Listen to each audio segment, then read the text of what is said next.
أعوذ بالله من الشيطان الرجيم. بسم الله الرحمن الرحيم. الحمد لله والصلاة والسلام على من لا نبي بعده وبعد. السلام عليكم ورحمة الله وبركاته. Praise is due to Allah subhanahu wa ta'ala. May His peace and salutations be bestowed upon His beloved Prophet Muhammad sallallahu alayhi wasallam, the one who fought tooth and nail for Islam to get to every corner of the world. I request Allah subhanahu wa ta'ala to have mercy unto him and whoever is to follow his footsteps till the day of judgment. Allahumma Ameen. We are still proceeding with our journey of trying to meet our life partners in marriage. And from the start of this series, we made it a point to let the audience know that whatever we are discussing, whatever we discussed, whatever we are to discuss is purely Islamic. Why am I making it a point? I know many people are having different views. Many people might have different opinions, the way they view their dating style. But as Muslims, or maybe for humanity, if anyone needs to be guided, we are to always seek the Islamic guidance. I want to dedicate today's session to the family involvement in as far as the Islamic dating is concerned. How far should our families get involved respectively? The family of the guy and the family of the girl, or maybe lady, gent and a lady. But before I commence about discussing that, I want to make these points clear. Point number one, I'm not a prophet. Whatever we are discussing today, bw'otampanika nnyo, busebo bwonna bigenderako, tosobola tomera. No. But I want to keep it real, and that's reality. I want to keep it real. Even Allah subhanahu wa ta'ala made it a point in the Holy Quran. Whenever you're in line with deciding anything, Allah was like, فَإِذَا عَزَمْتَ فَتَوَكَّلَ عَلَى اللَّهِ. If you ever feel convinced about some stuff, about some factors, decide and put your trust in Allah subhanahu wa ta'ala in line with whatever you've decided. So why am I making it a point? Maybe there is a Muslim and Muslimah who might try their level best to make sure they target the right partner. And then boom, nebakitegeerako nti batomedde, and then nanoonya nangamba Hussein nkizudde nti oli mufere. You told us we do this and this and this, but now here I am. I'm being tested with this bad husband, I'm being tested with this bad wife.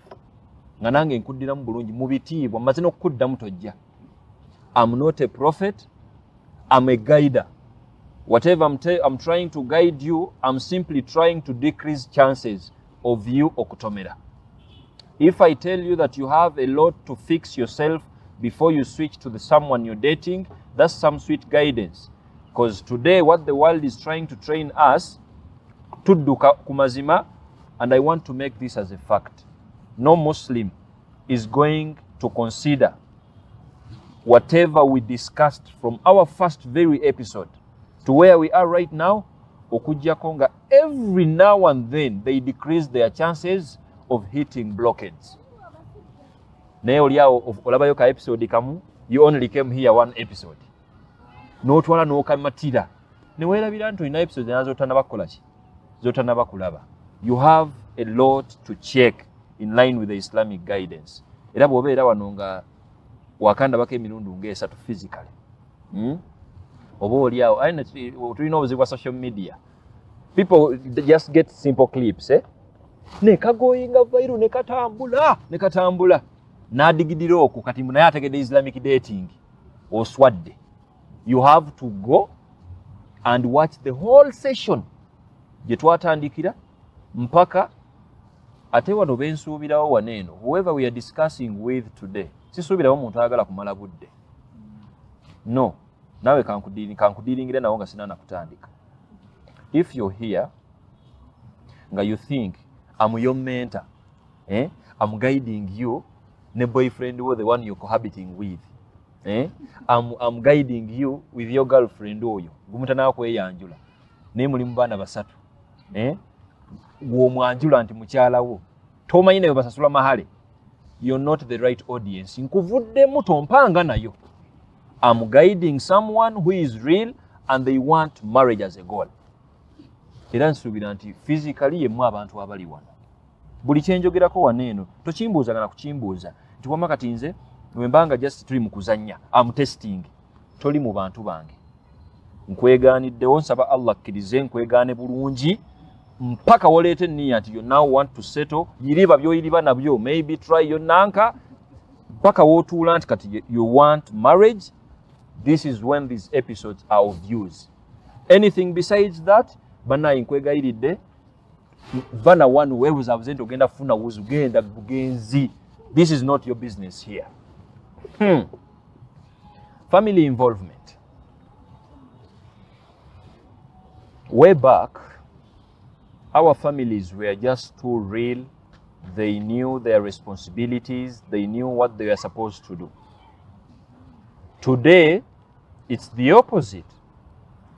What used to happen way back, when a guy was interested in any lady, actually before even a guy being interested within the lady, it was a father-to-father story. Your dad matches to a family and they are like, your daughter is well morally upright, they are beautiful. Olabyotya, if we try to put them together with my son, ne baba settinga, ne baba tuma mu embiriri, somewhere, and then you go, nga bakusuubira nti oli muvubuka, you are normal, you know beautiful things and non-beautiful things. Bakusettinza omwana omuki omulungi. Way back into their minds, they were like, okay, balina bye bagenda okwogera, and they are busy recommending some girls to you, mwabadibya. Actually, when a lady mentions that mu mikwano gye, and she's like, tata wange alina omuvubuka gwandabidde, kamujere goyo tamanyi biriko.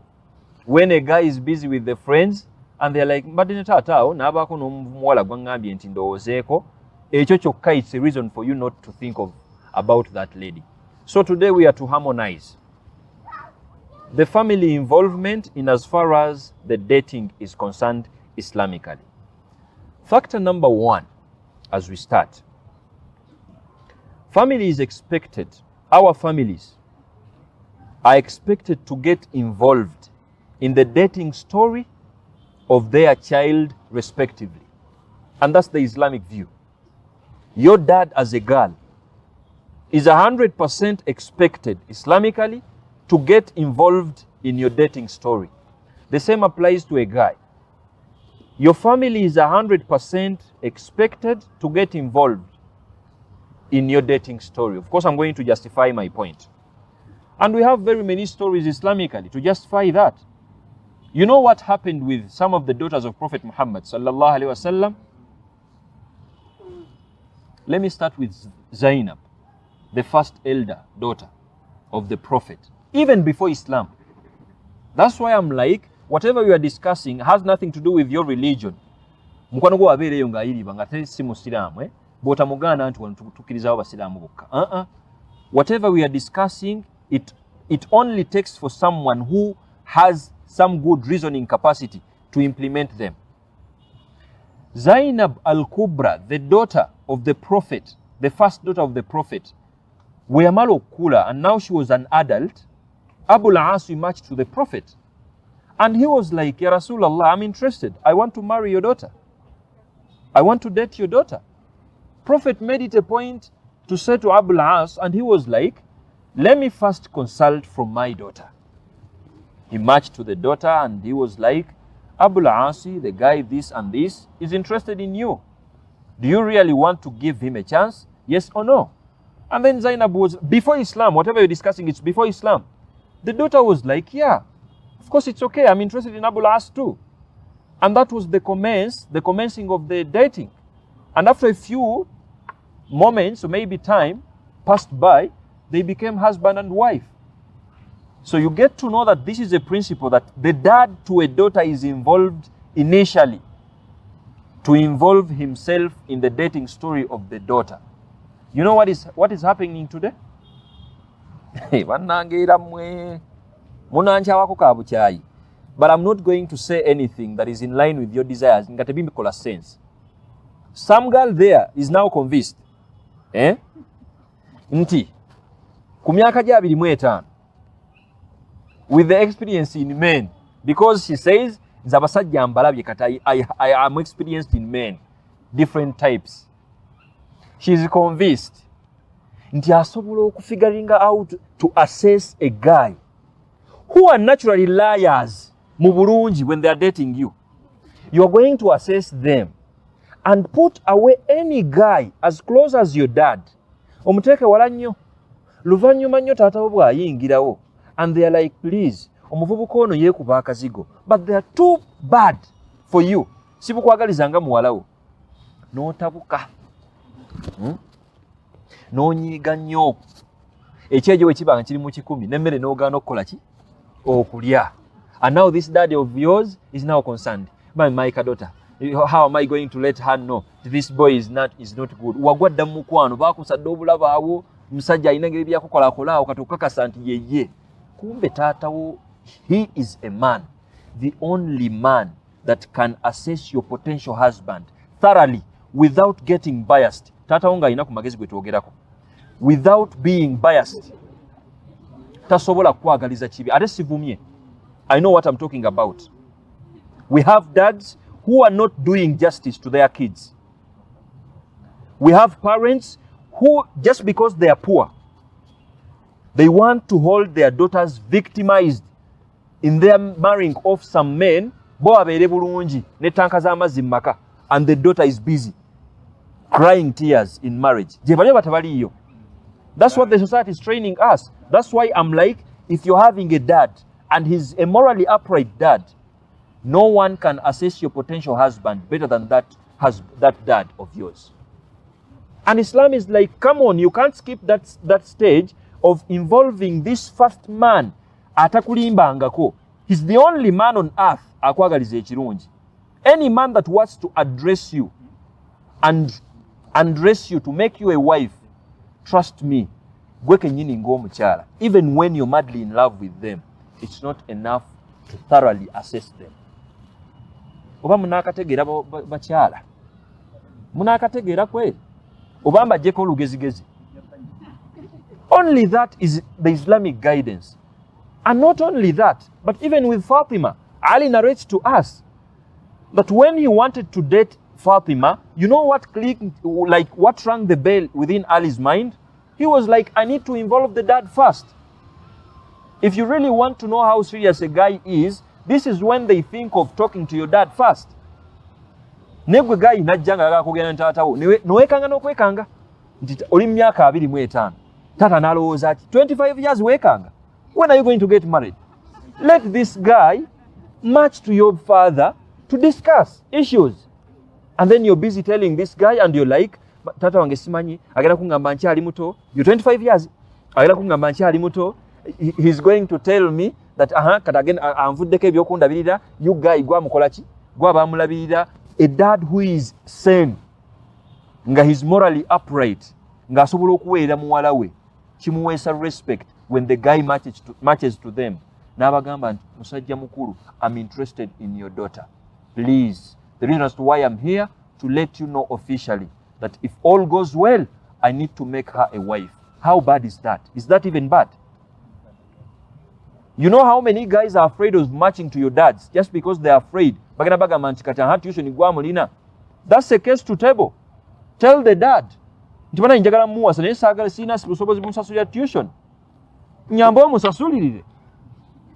What is the problem with that? Are you getting my point? And Ali matched to the Prophet. Ali was like, nakabanyumizako dawa neno. Ali, as he was with other companions, because Fatima was now an adult. Fatima was beautiful, without makeup, for your information. Fatima was beautiful. Now, Ali, Jari, and then these companions were like, Naya Ali, for us we are applying, Prophet is denying a father now in play. He's obviously, by default, involved. Because they knew if anyone is well versed with whatever is happening out, it's a guy. These daughters were indoors. Even the mothers were indoors. So just because you're given an opportunity to go out, just because you failed some 5 relationships, and you're convinced into your only experience in Basajja, I assure you, even when you have a history of 10 men, omukulu n'omuto n'akyali minor n'akyali bonna nga wabayita mudda, it doesn't give you authority to even think as a girl nti abasajja obamazeeyo entegeera. Never will it be. And that's a fact you argue with your keyboard. And Prophet was involved within Fatima. When Ali marched to Fatima, ng'ategese omugamba nti ya Rasulallah, I want to marry, to date your daughter. And then, when he marched to the Prophet, it was like Ali never said anything. Prophet was like, Ali, you marched in here and you had something to say. I read that in your entering here. What has happened? Ali was just silent. And then Prophet was like, it's like you need a hand of Fatima in marriage. Immediately Ali was like, exactly, that's why I'm here. I don't have the guts, I never had the guts to tell you that, but that's why I'm here. So you clearly see that the Prophet was involved initially. And you know what happened? These are some of the marriages we refer to in our Islamic history. You can't talk of any love story, some of the great love stories, and you skip out the love story of Ali and Fatima. And now we want to analyze this. We want to discuss this as the Muslims today, youths. And I'm like trying to make sense out of this.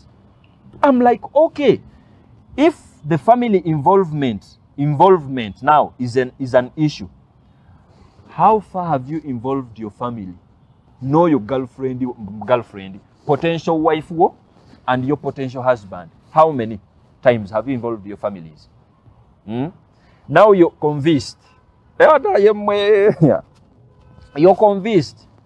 Your friends, Bauru banno, 25 years old, they are looking for men. Your friends, Bauru banna basajja, 25 or 30 years old, they are looking for wives. You're contented and convinced that at least they have the right to know about whoever you're dating, and your family doesn't have a right. Does that make sense? Family yo eri pure and bayinza obutakwanira na mwana. And this girl is now even convinced just because omanyi mikwano gye kati oli sekiwa tebasobola kuvaamu. And that's why we are having funny stories like a guy musimaya mukwano gwange nalina mukwano gwange ne mwanjulira mukwano gwange ono nga smart weyogereza ne bakulyamu akanana. Lwaki tebakulyamu kanana? Are they supposed to know that? You take them to the family. That's the family involvement we are discussing today. And it makes sense. If you include them, they know what to do. And that's Islamic. If someone, I already told you that whatever we are discussing today, sisuubirayo kibuuzo kya muntu nti tuli awo tugezesa bugezesa oba bina working out. If you're my student from the very first episode, you know what I'm talking about. Wetutuuse waneeno sisuubira ogamba nti you're not sure. You're sure if you're thinking of the family involvement. This is the episode you deserve. Mba nsuubira nti you already assessed your love you have for someone. My assumption is you already know that this is a match now. You analyze the who are you question and you also know your personalities. No labanti bimachinga. My assumption is you went through all these experiences and you analyzed them and now you deserve to include your family.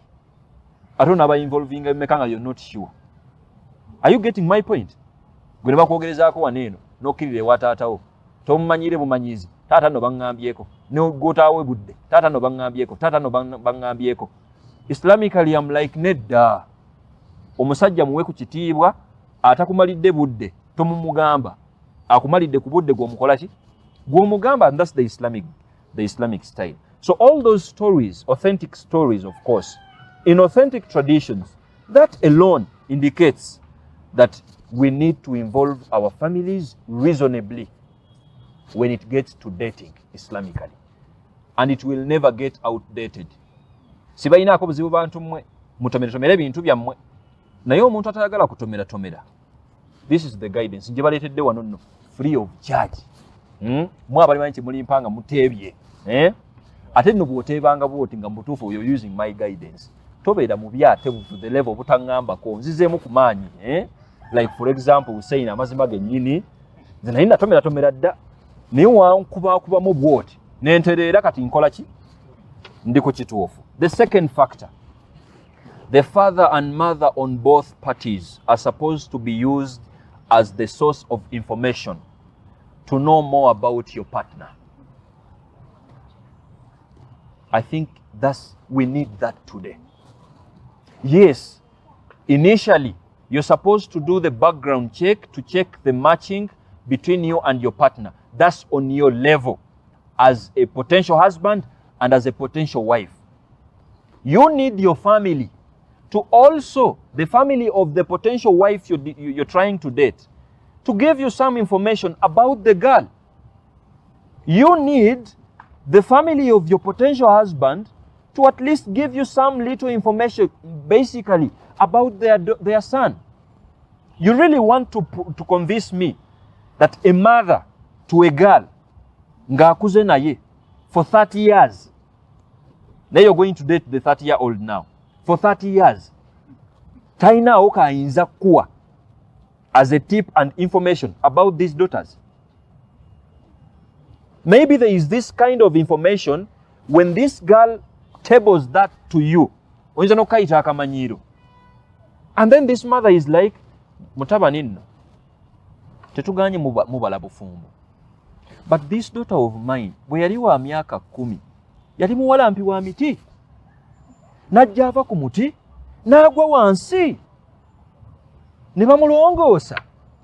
Bwe bamala omulongoosa ayinza obutakigamba naye n'okimanya kuba level gye mutuuseeko si yakumala budde. You're looking for a wife. That is the information era bagenda ogikugamba oba kulabamu omulamwa. Are you getting my point? That's you want to convince me Muslima gwe kuba kati bannaye abaye ensi eno gye tulimu bannaye yeetaaga mundowooza singa bannabbi baali bakyakka tetwandiwonye tuwongera nnabbi mulembe guno kubanga ensi tutte speed. Now you find this girl ng'ayogera lwatu. For me to find my mother-in-law as I get married, I better find her grave. Ye mukyala gwoyogereza. This lady is convinced olw'okuba akulidde mu neighborhood nga bannazaala bayombagana ne baani n'abakyala ng'asituka n'ekiro ne zi mashallah ze alhamdulillah mashallah bw'asaba Allah nti ayi Allah nsaba onzigirewo nazaala wange nga sinnalumba lutalo olwo. And that is your potential. Do you need a full lecture? Okola ki ku university wano nga weetaaga okikugamba? Do you need a full lecture to let you know that the mother to your potential husband can give you some tips about the guy? Ng'oba oli awo guy ayinza obutazigamba. A simple example. njireetere kuki? Oh, myself kali kubanze sijja kunyiiga. I'm having hair and I love my hair. Some of the things that comfort me whenever I'm stressed, even before I married, is for my sisters, for my mother, maybe my brothers, to smear oil in my hair and I'm relaxing. That's me. I don't remember mentioning that to my wife because I knew tayinza kaita akamanyiro oba oli awo nagamba naye kati kyengendako bannaye kagenda adazenze. I kept that for myself. This is the only information that you can get from a mom. Zenyizo bana sadda kantu why sijja ku stressinga mwana wa bendi. But if you discuss with my mom, ayinza kigamba nti yaki kugambye ekyo nti nedda tamala kukingamba. Tosuula step mwana waffe. Bw'omusanga nganga akoye bwati musiige ekizigo muki mu nviiri ki oyire ekyo bw'omusanirira bwoti ngenda okulaba omukyala abinkola abo nze abaamaze. Am I making sense? And that is me. Maybe also having something. And now it's the mother that is going to give this lecture to this daughter now. Naye kati mumaze emyaka gyammwe esatu mbumudeetinga. Kati olw'okubuuka lutandise okuba my student, you're now adding the Islamic dating. You're not even bothered. You're not using the parents as a source of information about the partners. Saba Allah berenga toward that guidance. And only that verifies, justifies the involvement of our families respectively in our dating story. So only that justifies. Maybe there is this behavior this guy won't tell you. And now this mom will. Nti muwala wange, woba oyagala okutebenkeza mutabani wange, try doing this and this. Oli busy osaba dduwa nti nsaba amalalo ga Nyazaala nga gasayi nga gakoze eki nga gafudde kubanga olaba entalo bayiriba abakyala bayiriba ne bannazaala. Tomanyi nti naawe tomorrow you're going to be a mother to a son. Wandiyagadde okwefiira nga tolabye ku mukyala wa mutabani wo bw'ona asanga akawala emmaaso eyo ate bujja obuwala gye buli buno obwana bwe bakuzanga babulaze mu kamera bwe bukwata ku bwereere okasubire kakurespecting egwe nga gwe nazaala waako lwaki tekakukuba empi bujja obwana awo mwaba butendeka nno bujja. And those are the kids that we are raising now. So Islamically we are like nedda Fembusiramu, if you're dating Islamically, we need sense in this stuff. We are trying to build a project gitutagala mukufeiringa wakiri ofeiringa nga Allah yakugeredde ofune empera z'okugumiikiriza, but not from your own construction.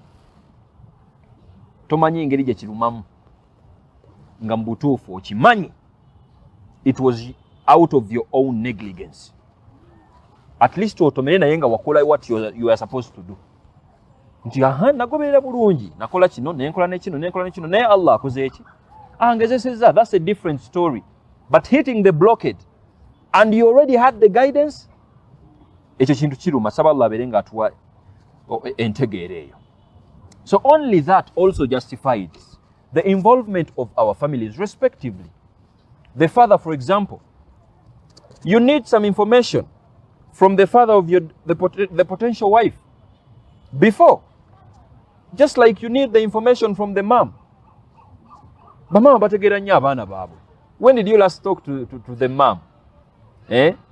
Oba mama omumazeemu n'ekitiibwa mu muvubuka gwe mu mwaka gumu wakamutwalira abawala bana. Mama nno ye muwala waffe mukyala waffe n'ayiwawo information ne bigaana n'omwongera owookubiri. That is our daughter. N'ayiwa information ne bigaana n'omwongera owookusatu. That is our daughter. N'ayiwawo information ne bikola ki? You're doing injustice to her. Muwe ku kitiibwa mu muvubuka gwe. Yiribe eno ne episode zizaffe osengejje gw'oyagala ne gw'otayagala ojjemu once in a while otwale omwana wa bendi bamuwe information ng'egenda mukola ki? Egenda mugasa. I think it's making sense. Thirdly, traditionally an aunt has a role too. Think of it reasonably too. Traditionally we are being convinced, and of course I don't want to kill that because it's a morally upright value. when a guy is interested in a girl, they switch to the auntie first. And my simple research I made was the reason as to why they switch to the auntie may be to respect the dad. It's the auntie to take the information to the dad. But please, as you're trying to take that route, you really have to consider many factors. You reasonably consider if you're taking that route. Why? It's very possible for an aunt to be ill-minded. If we are having aunties who are spending 25 years without seeing omwana muita auntie, and they feel they are entitled of some benefits ku lunaku lw'embaga, auntie oyo yekka aba amaze okwejja mu kibalo. Am I making sense?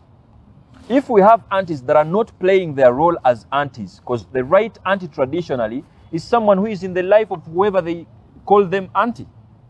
So Islamically, we are like, come on, if you really want to consider an auntie, it's okay, so long as you consider it reasonably. Maybe you don't have the guts to switch to the father, and then you have this auntie who is a pious one, she's a nice Muslima, ate muchala ategerekeka, you go to them and let them deliver the information to the dad. I don't want to rule that out on condition if you're to consider it reasonably. Yeah. Why am I adding on reasonably? Ensije tulimo namwe mujiraba, Ate nabagambiddewo nze siri mukadde. I'm your fellow youth. Whatever I'm discussing, nkimanyi. I've ever heard a story. An auntie had daughters. And no guy had switched to her, showing interest in marrying the daughters. And they matched a guy now. He wanted to use the traditional way to match to the auntie so that the auntie delivers the information to the dad. That's what happens here. And an auntie, of course, a sister to the dad. And the outcome wasn't nice because African chemistry took the play. You know the African chemistry? Yes. This auntie had to do some magic and then to make sure nothing is moving on between this guy, because the fact is she had also daughters. They were not anyone is showing interest in marrying the daughters. So if you're this guy who is going to consider this reasonably, those are some of the factors you consider. You don't go to that auntie who is obsessed with some black magic. Oti sala straight paka watata. Just fixing up fixings. Ogende watata omugambe ensonga yo. I think I've moderately considered that. Bw'otanyambalira wanonga gwoli oli muganda wawu n'ojja ngamba bannange obuganda abugyemu abumazeemu ekitiibwa. Sibumazeemu kitiibwa. Sibumazeemu kitiibwa. Mbuwadde ekitiibwa reasonably, so long as it's in line with the Islamic principles. The fourth rather. The family of the girl is 100% expected to spearhead her dating story, preferably at the initial stage. Sisters,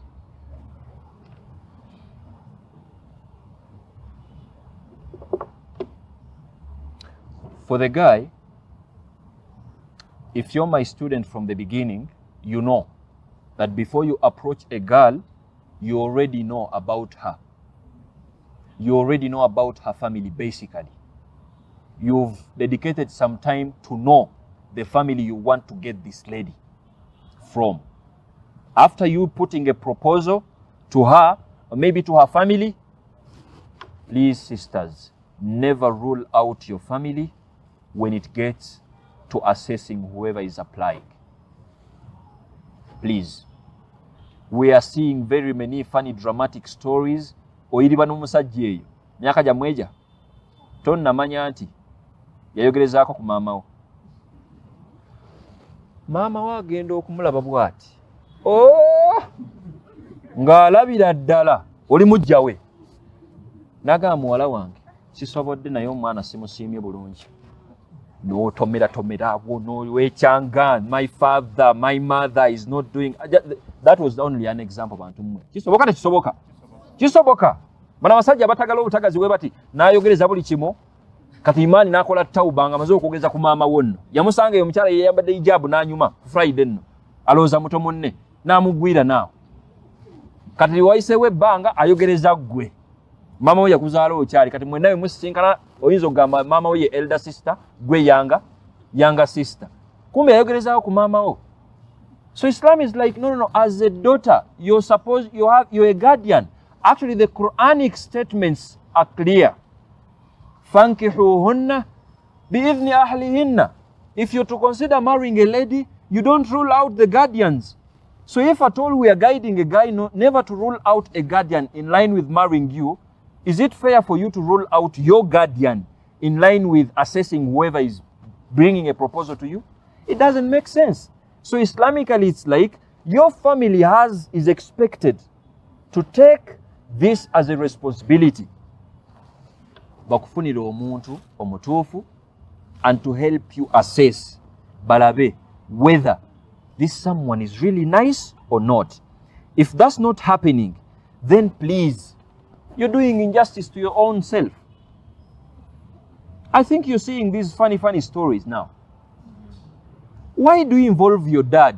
Nga musetinze date ya nikah. Akolechi. What is his role anyway? Kumutegeza ko butegeza eh?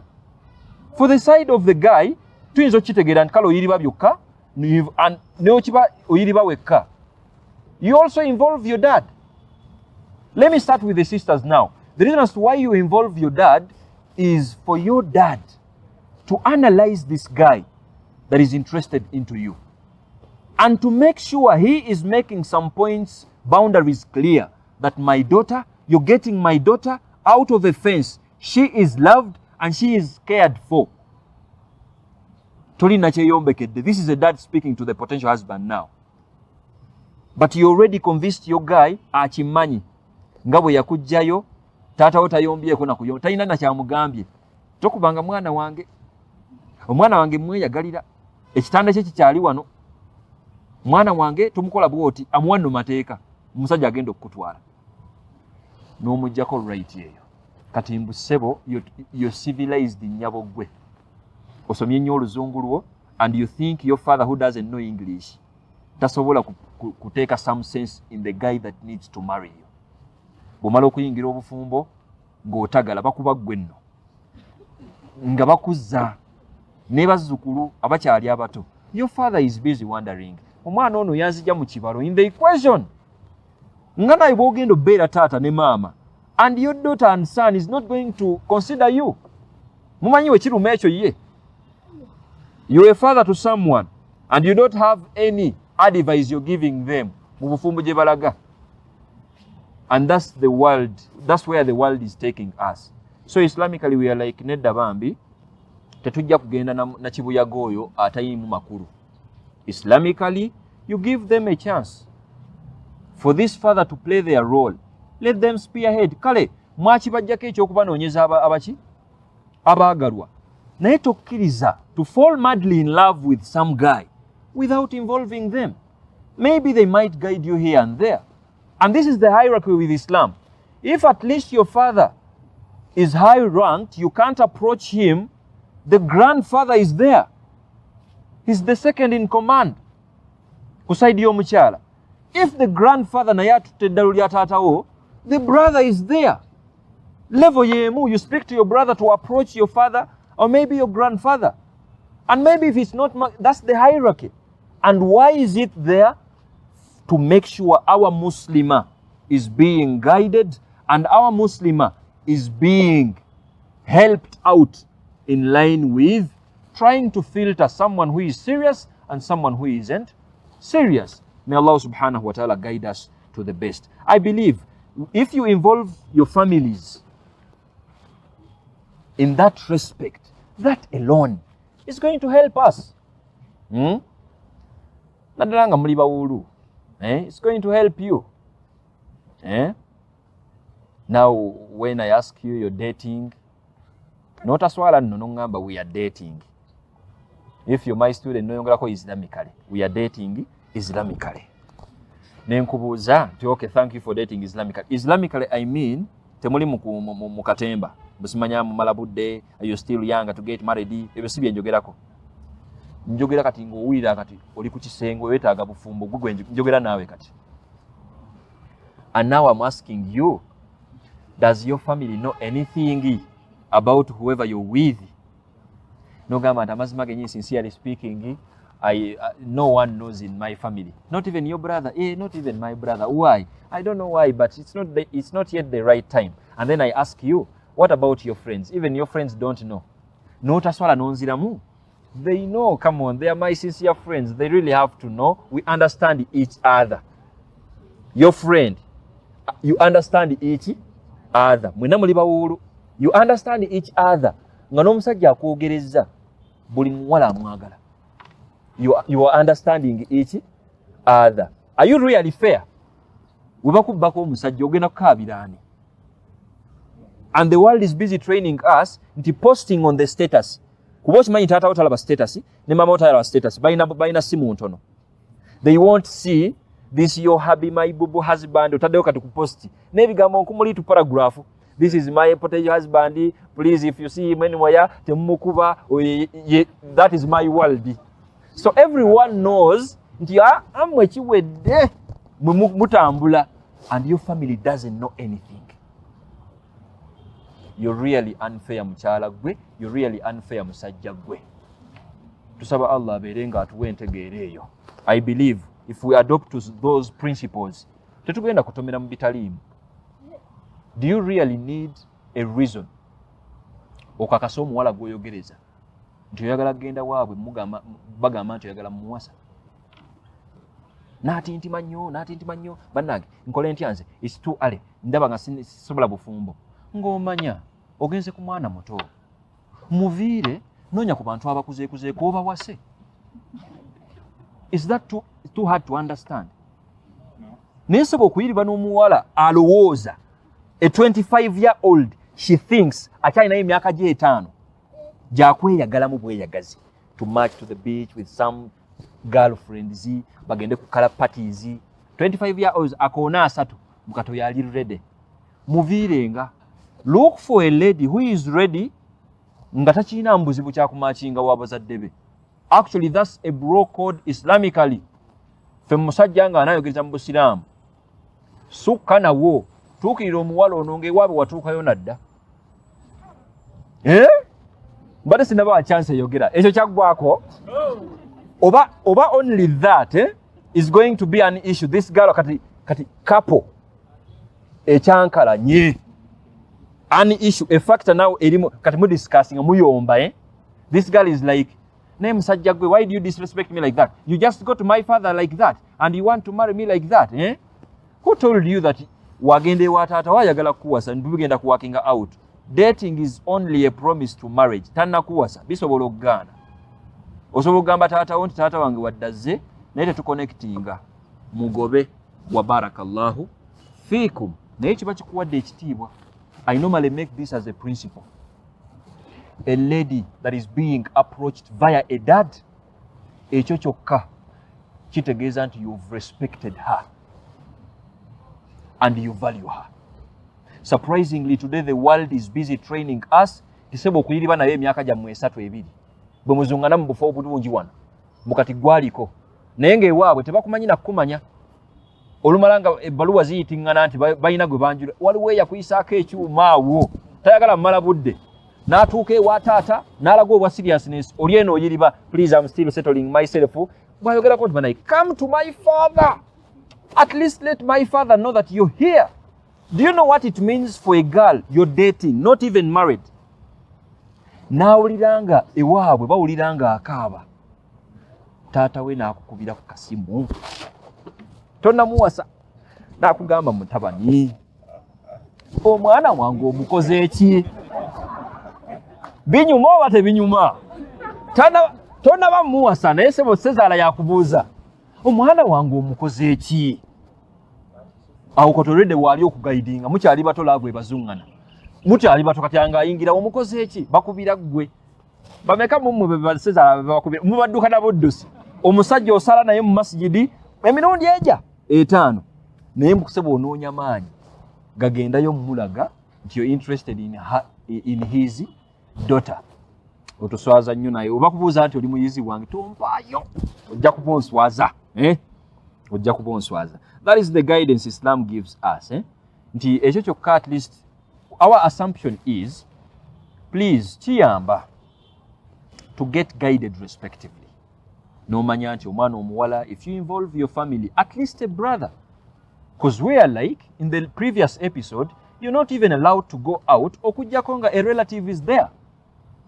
And this relative ateekeddwa okubanga ebintu mwabiri brother at least oyiribe naye nga mutuufu brother si brother agenda okuwagira nti mukikoleko ebintu byansi byakuleka.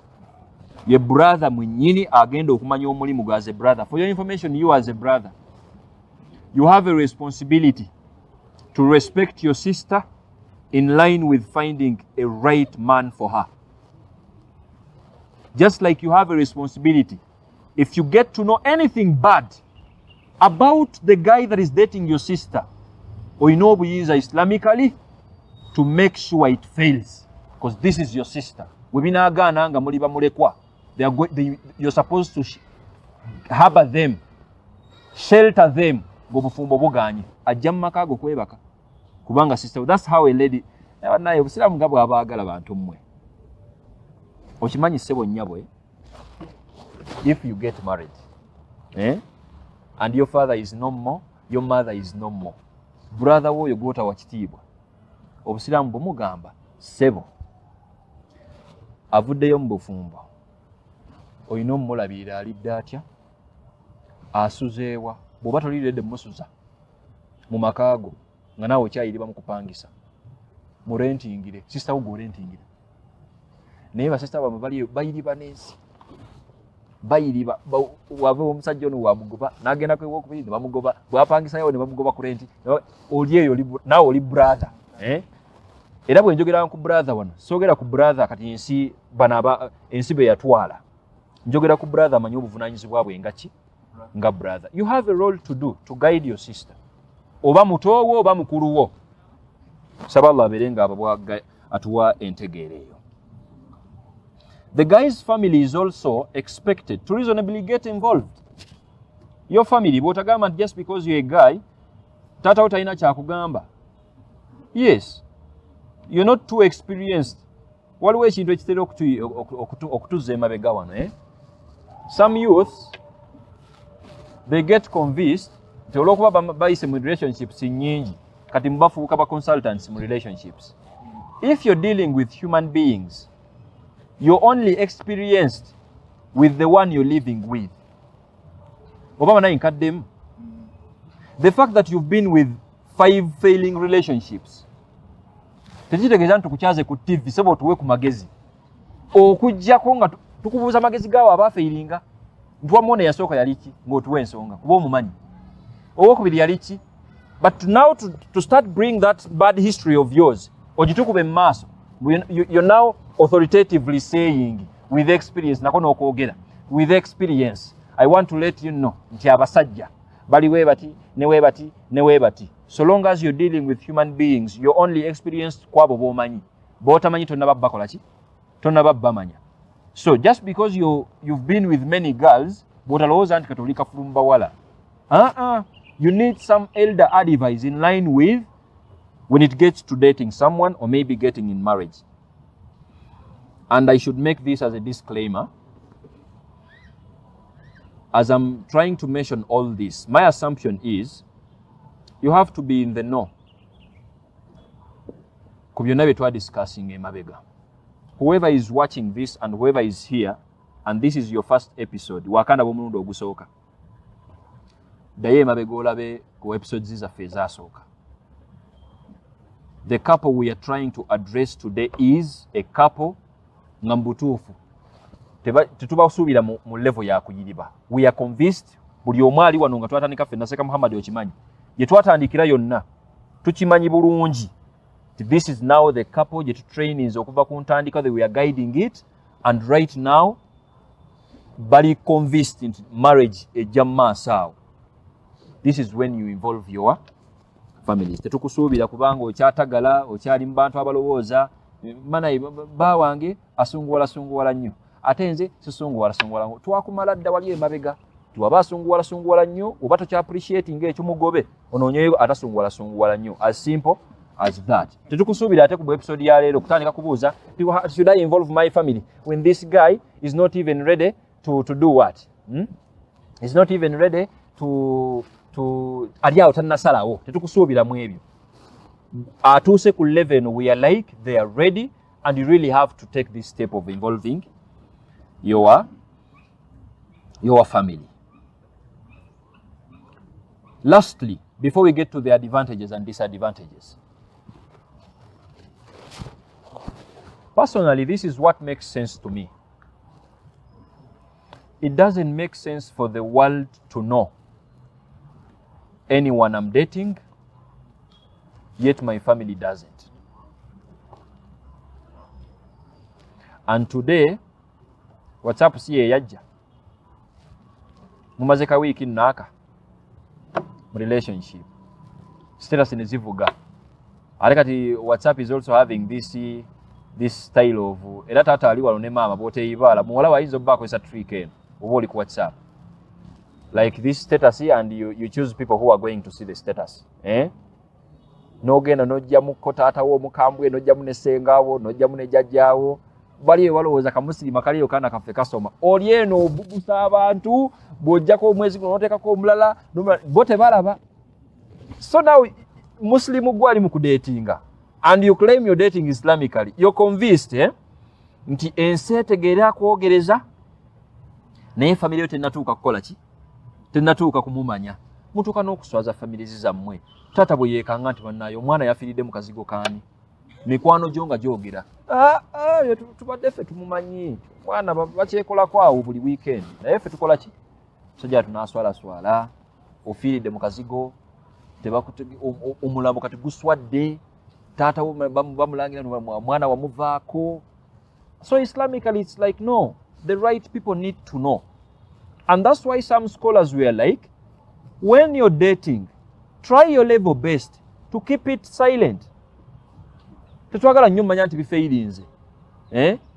That's why the Prophet's guidance was a'linun nikah. You only publicize the wedding. Nga mmaze okuyiriba struggles ne families zammwe. Mikwano gyammwe abakali lugambo. Bakubeko embaga awo. Naye nga mukimanyi nti family yakkaanya omaze okuyiriba n'omuntu wo mumaze okwetuusa bulungi kati mbakuba omuntu wamwe nga bamukoze eki. But today everything is now upside down. Whoever is dating feels it's okay for the world to know whoever they are dating and it's not okay for the family to know. Totukoze bulungi. May Allah subhanahu wa ta'ala give us that guidance. If we understand that in that sense, kijja tuyamba to target nice people respectively. These are some of the merits when you try to involve the family reasonably. Number one, it clears insecurity within the dating partners. Yeah, most especially the sisters. At least you need to grant them this like feeling secure. It doesn't make sense to talk to a lady alikupendinga this year. Muli no wano mwenna kosi ya myaka ena for example. First year mumugwikiriza.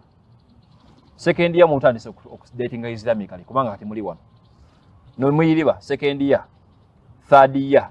Family temanyi. Teri amanyi. Gwamanyi n'omuntu bwonyiige nnyo nga bamwogeddeko ewammwe. N'omwaka ogwokuna oyiriba n'ono sister. My sister, let me give you one simple principle.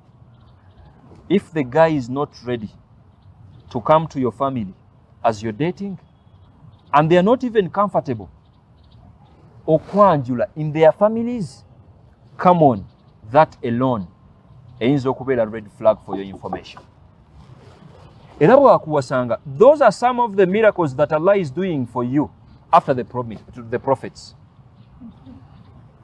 How can you date with a guy and they are going to marry you? Nabajjemu ddamu aba dating okumala obudde. Nabagobye dda wano siri tikyawo tonjogerangako.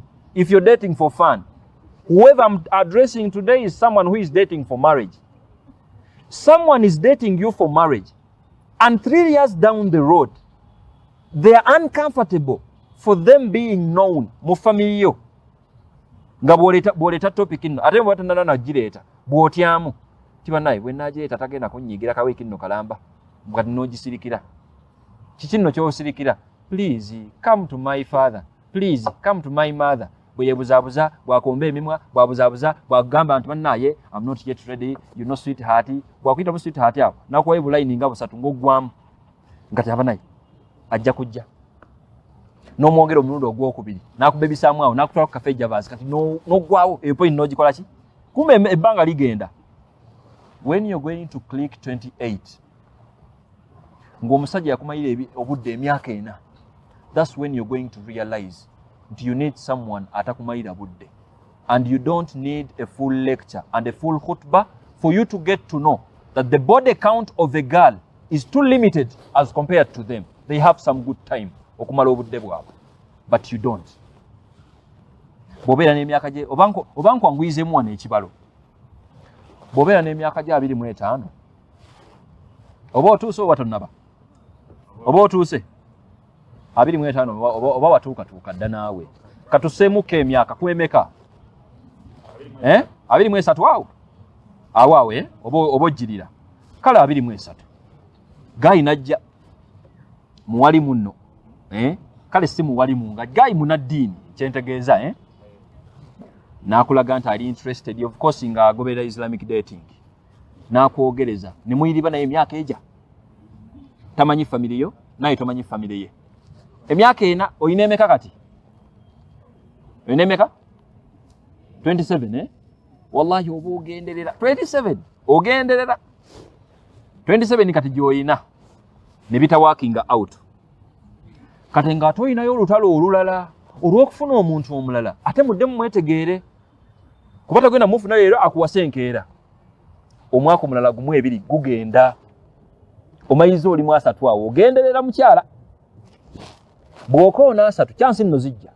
Bw'okoona 3 okyamala obudde n'abavubuka abali uncomfortable with family involvement. Abavubuka abo bagobenga mangu. Oli mu 23 awo ajja mu mwaka ogusooka mu mwaka ogwokuna tayogera ku kyataatawo tayogera ku kyamaamawo wadde brother wo bw'okyogerako bwakuwaana waanaawo mb'obyerabire bwakuwa obulabwawo mb'obyerabire mugambe mu bitiibwa assalamu alaikum wa rahmatullahi wa barakatuh. My brother in Islam, ng'oteekawo erinnya lye. My brother in Islam, I love you, but you're unserious. 1 year down the road, my father doesn't know you. My mother doesn't know you. Not even my brother. Ate oyomba nnyo nga mbyogeddeko. Kati mu bitiibwa kkiriza, nze ndi muyizi wa naye ng'onjogerako. Nze ndi muyizi wa Sheikh Hussein Ali Bulafu ng'onjogerako awo. Bw'anoonya okuba ebikonde ng'ajja ku office nga tuyiriba. Nze ndi muyizi we ate yatugambe tukole bwe tuti. Wa barakallahu fikum. Salamu alaikum. Enkeera bw'ajja ewa taata ng'omanya nti something is moving. Obayinza n'okumwanguyiriza. Maybe you're overrating the parent of this girl. Olw'okuba balaba balina Range Rover ewaabwe and you're overrating them. Switch to them. Maybe the dad is too understanding. Ayinza n'okugamba nti okay, it's fine. Nika mugikole nze toyinsiina kyenkwetaagamu muwa amahalege muve wano. Oli eweesibye oli awo oyiriba mbu kati tolaba bataata bali eyo basaba ebintu. Bataata bali eyo basaba ebintu. Tonategeera taata wa mukyala wo. Gendayo. Woba otegedde nti abisaba. Ekyo nayo kikuwa enkuba. Bw'ogenda ewa taata n'oyogera naye ogenda kukola taata asimbukira mu nte 10 owakamala university. Taata asimbukira mu nte 10 asimbukira mu dduuka mu tawuni asimbukira mu ebyo nno bya taata tunawa mahale gani. Ekyo kyokka kisobola okukola nga red flag n'omala nti naye obudde bw'okumala tobuyina. N'omugjawo oyo omuwala n'onoonya omuwala omulala as simple as that than investing your whole time 4 years 3 years ogenda otuuka ewa taata n'omusanga nga taata wa bintu. Kumbe walina abaana bano abawala abangungu nga taata we ali awo tagenda kusaba bintu bingi newejjako chance. Saba Allah abeere nga atuwa entegeera eyo. Personally, I understand nti olwaleero we have these stubborn parents. I need to address this. We have parents who are stubborn. Aitobanenya kubana bayise bavuga speed. We have parents who think that just because they are paying tuition for their daughters and they are paying tuition for them, baba weredde baba investinzemu, sebo bwoyingirawo oyino kikolako. Obaleetera okufuulira nti kati n'omuwala akikugambirawo nti nze first born ewaffe taata wange yaŋŋamba meeting emirundi 3 nga ŋŋamba nti bw'oba olonda mutabani wange londa omutabani agenda okummalako okunnaazaako ennaku. Ekyo omuwala akikugamba agenda okunnaazaako eki kati ogenda okwebalabalamu nga mbutufu tonaana kwenaazaako nnaku yo oli bize onoonya mbutaata ogenda munaazaako enki ennaku ng'omanya nti if that's the stubborn parents you're dealing with, if you're involving them at the initial stage, you know at least tubana eno family ekoze eki eganye. But we also have some good parents, and what confuses me is society rules, and if the parent is being good to their daughters, ekyo kyokkambo kati tebali ku mulembe. Wamma taata gwali eyo ne mama gwali eyo. If you're this good parent atalaba mwana wo nga merchandise, saballa aberenga akutuweerejjana ensokola kino obwononefu bungi wano. Some parent there nabo kambasabulemu. Some parent is there, he or she is not bothered nti muwala we yeebaka n'abasajja. He is not bothered nti alina abazzukulu bali awo bali naye. Sebo akyalinda muntu munaazaako nki nnaku. Bwe bazaalamu omwana we omwana asooka, bwe bamuzaalamu omwana we omwana owokubiri, bwe bamuzaalamu omwana owokusatu, tali bothered. Oyo taata nno gyali tewandiyagadde abeeresezaalawo nga bwati bw'alowooza. Kati bw'otegeera nti this is the family I'm dealing with, naawe omanya. Saballa abeere nga atuwa entegeera eyo. Allahumma, am I making sense? Yes. Alhamdulillah. And that was the first advantage. The second advantage, you might be guided generally by your family about what you are building, and specific guidance too. Maybe if you're a guy and you're involving your father might guide you according to his own personal experience. That works. Nagamba nno mutabani wange abakyala tebabakuba. Yes, mutabani wange omukyala ne wabanga akola akasente k'omukyala kalowoozangako, eyo advice mbi oba ntuufu nungi nga taata yakuwa amagezi ago kuba akimanyi awangadde nga akukuza ate awangadde ng'okyaliwo muwe ku chance akuwe ku advice. The same applies to you, a girl, a lady. You involve your mother akuwe ku advice. Kuba mama wakukuzizza akumanyi ng'akuwa ku magezi nti mwana wange amatu gabeereko eri bbaawo ng'ategeeza nti beera muwala ali obedient. Ng'omama akuwa ku magezi awo. That's some generical. Oba okugaidinga nti the partner you're having temuyinza obutamatchinga. Ekyo taata ayinza okikigamba. And a simple example. Let me share this funny, dramatic story that happened. This guy, yali omusajja omuwasi ate omutalasi. You know someone who marries and they give divorce quickly, nga basa omukyala asooka n'owokubiri n'owokusatu n'owokuna. Ate yali musajja nga si ye mukadde kadde, otalooza nti alina abakyala bana nti mukadde. Muvubukavubuka ali awo, late 30s, n'ebintu by'okuwasa nga yabyanguya. Kati bwe yamalanga y'abana, bw'awulira nga alabyeyo omulala ng'akaberako mu bana wanene aliwo anstressinzeemu awo ng'amuwa talaka. Salaamu alaikum, genda. Ng'asigaza bameka? Basatu. Ng'anoonyayo kati gwe musilima waffe ng'akuyingizaawo n'olugezigezi. Gwe namba 4. N'okyancala. Bw'awulira nga waliwo ate omulala gw'alabye ate nga bw'ati bw'akola. So the dad was in the know. Kuba abasajja bakulu baba balina information eyo. They knew that this history is with this man. And this daughter never even involved the father. Luvannyuma nnyo baliyo ebawuba relationship. Bamumatiza dda ojjanga namba 4. Kumbe yagoba bawala abakyala nga basatu emabega. Teri amubuusa. namba 4 n'ayingirawo kati agamba ku taata we. Taata wa mumanyi omuvubuka oba omusajja tiye musajja awasa bwakola ki bwagoba. Bamumanyi basajja bakulu ku kyalo nti wabasa muwala w'oyo weetegeka emyaka 2 aba agenda mukola ki. Now this lady is busy involving the dad as late as setting the date. And the dad was like, no way, I'm not giving you out to this man. And the lady wasn't aware of this history. Not until the dad was like, come on, omwana musajja gwoyagala okugira bwoti, go and ask that family, and that family. Bakubuulire. That is the man you want to go to. Naye nga tagenda big gambe ebyo. Bwakuwana mwawo, olw'okuba omulala n'ekirevu nti oyo ategeera nga akutwala. Kumbe emyaka 2 agenda kukuzza. And you know what that means? Divorcing you nga tolina kyokoze. Olw'okuba alina gwayagala owasa omulala. Saba Allah to with that understanding. So Islamically is like nedda bambi you involve basajja bakulu wabo. Bayinza n'okubanga mu family gyoyagala okuwasaamu. Bayina mu traits z'otamanyigwe kuba oli mwana muto.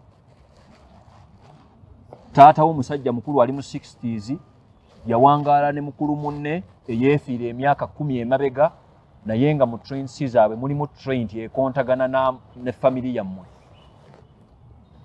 Ekyangu ky'oyinza omukolera is to involve them as early as possible nga tonaba kugwa mu laavu eyo eri ya mad. Yes, manyi oli madly in love. Bakugambirewo nti bannaayi muwala waffe nga tonnatamiira. Family eyo eri A, B, C, D. We are being too bad to in the situation that ne woba okimanyi nti family erimu obulogologo. Ekyagendo kigamba si ye mulogo akwogereza.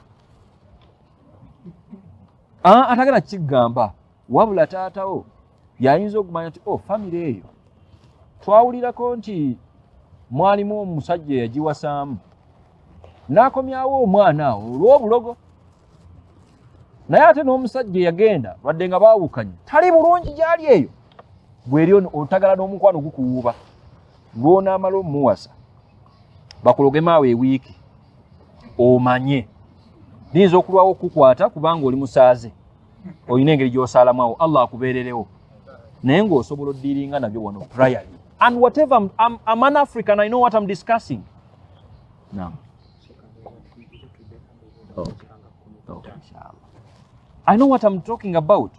So Islamic is like, please involve your families. Ku level ya mwenga aboogereza, you know yourselves, but at least you need the involvement of the family. Nabo bakole ki? Babeeko n'engeri gye ba interveninga muko oba guidinga specifically and also generally. And then lastly, both families to get to know each other more prior before the marriage contract. At least you need a father-in-law that knows you. Atagenda kukulabira ku mukolo gwa mbaga. That's the father-in-law you need. You need a mother-in-law atagenda kukulabira nga bakubikula webati. Nga mother-in-law yo mugendako ne out ne munywa ka chai ne musimbula emboozi ku mutabani agenda okukola ki? Ne buli wenchogerako bwoti n'omutima guba okimanyi tosobola na musa abantu tugendeko ffenna. Nawe bakudatinga Islamically. Bwe bakuwerezayo ne ka clip nti seka uya dating Islamically. Tosobola toyina na buyinza bwogera ku Islamically. Omuwala gwe saawa eno gwe boogereza at least beerako ne maama w'omuvubuka. Mukube emboozi ng'abakyala akubbire ku bibuuzo. Kyekimu naawe tekirina buzibu to go with your father-in-law out after Juma. After Juma mukola appointment nti taata nga bwe najja ne twogera ku muwala wo mbadde nsaba ompe ku magezi muwendo ku kitiibwa. Mbadde nsaba ompe ku magezi aga kisajja kikulu mbwasobola okugaana muyite nti taata ngenda kujja nkukime pangisa y'akamotoka n'oba tokayina. Vuga musajja mukulu omutwale mufune emmere ya mitwalo 2 mukube emboozi awo. You know what you're doing? These are the two families that are going to connect with your marriage. The last thing you need is the balamubo, the brothers-in-law and the sisters-in-law. Webayita bwe mu luzungu okubanga tebakutegeeredde ku lunaku lwa nikah.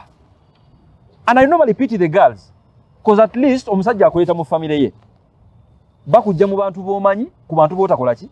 The least you can do is to make sure there are ties before marriage. Tunewe bigana bategeera nti with respect nti biganye. Naye wegeza ne working out at least nga connecting da ne balamu bo munyumya. Embaga egenda okubeera nga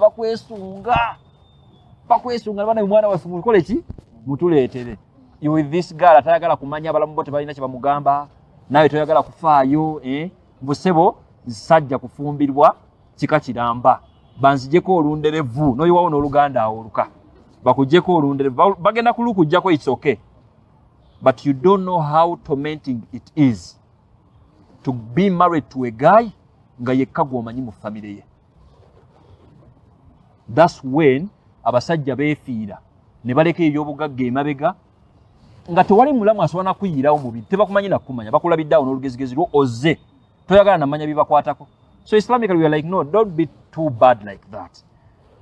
Prepare these two families. Gwe togerako bannaye nkaddamu ye muntu awokinze episode zonna ez'emabega sogera kummwe abakyayiriba you're not even temunnasalawo oba tu marriage weeri mukyali awo muli mu kusaaga. Sogera naawe njogera n'abantu abali mu kudatinga Islamically with marriage as a goal.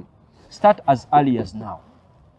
Omuvubuka ono ategerekeka taatawo amumanye nti bannaye ekibasibyemu awo just kumaliriza course ekyo kyangu kyakutegerekeka. Omwana yewe bakugamba nti please tondeetera wano omusajja okujjawo ng'omaze okugraduatinga. It is okay. Mugambe taata sinaba kugraduatinga naye sigenda mufuna nga maze graduatinga. Wuno mmufunye katugiribe wano nga bw'otugaidinga otunabala okugraduate wena tutinga jantwala. What's the problem with that? Yes, tekirina buzibu ng'okimwegambira. Saba Allah abeere nga abamalira mwenna, abeere nga abagondeza families zammwe. Nkakasa nti waliwo abagenda okuva wano insha Allah naddala nga kakapo kali wano, Sheikh oli wano, Sheikh ati ali wano nga mubadde temuinvolvinga families zammwe. Bw'okikoonako bw'oti n'atagala omanya omanye w'omuteeka nti bannaye nina bwe mutedde wano omanya nti mubanjogereza katono alina box gy'akoze eki naye bw'okyogerako nti bannaye olabye otya nga nzizeeko ewaani ewa taatawo omuwala n'atagala bw'ati ng'omanya nti okyalina mwana muto noonyaayo omukulu ategedde nti okuwasa kukola ki gyekuli. I want to wind today's session n'akagambo kamu. Don't be distracted when a guy is busy introducing you to his sisters and brothers or maybe his family ng'ate bw'okoona ku ye okujja ewammwe atagala. Don't get distracted. What makes sense here primarily is for your family as a girl to know. Si box okakutegeera. Because we have some sisters-in-law that are partners in crime. Kisoboka bale kiriyo.